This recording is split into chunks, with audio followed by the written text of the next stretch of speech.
बाबू केकर लइका हुआ हो? Oh my God! DJ!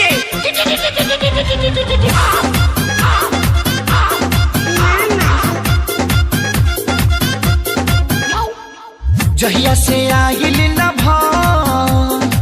ससुरा से नहीं हो, जहिया से आइल न ससुरा से नहीं हो, ओकर छौड़ा रातो दिन हमरा घरे रहता। नाम धोके हम के सुदामा कहता, मालावा के बेटा मामा मामा कहता।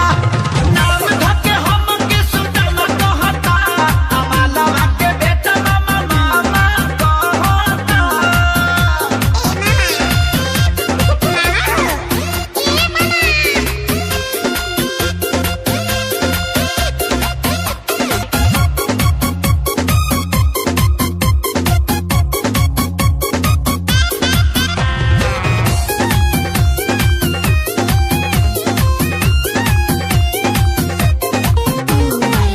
एक 5 साल लागल मोहब्बत भुलावे में, दर्द बढ़ावे खाती आइल फेर गावे में।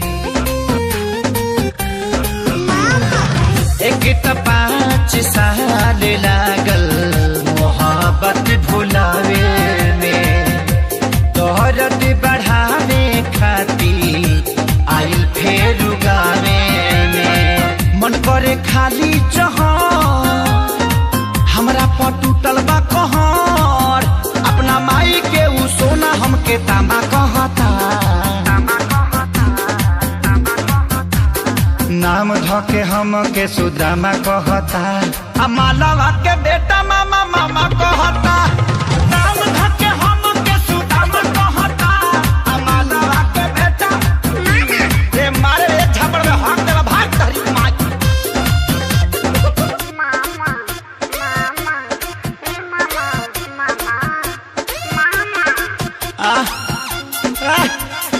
करे ते पैदा भइल बड़ी हमरा के डिस्टर्ब करे खातिर भग भग गया यहाँ से।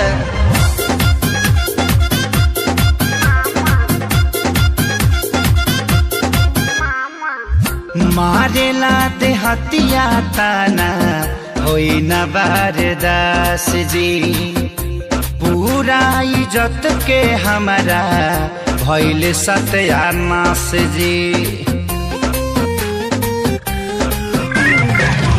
मारेला ते हतिया ताना होई न बारदास जी, पूरा इज्जत में भाई हो गइल बास जी।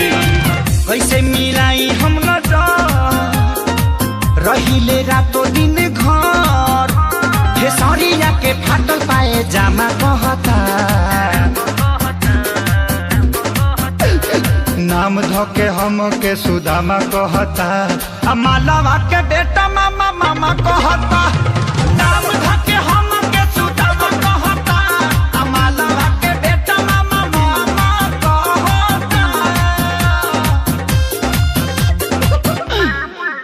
जाए बेटा तनी सा गलती हो गई न तो पापा कहतीस।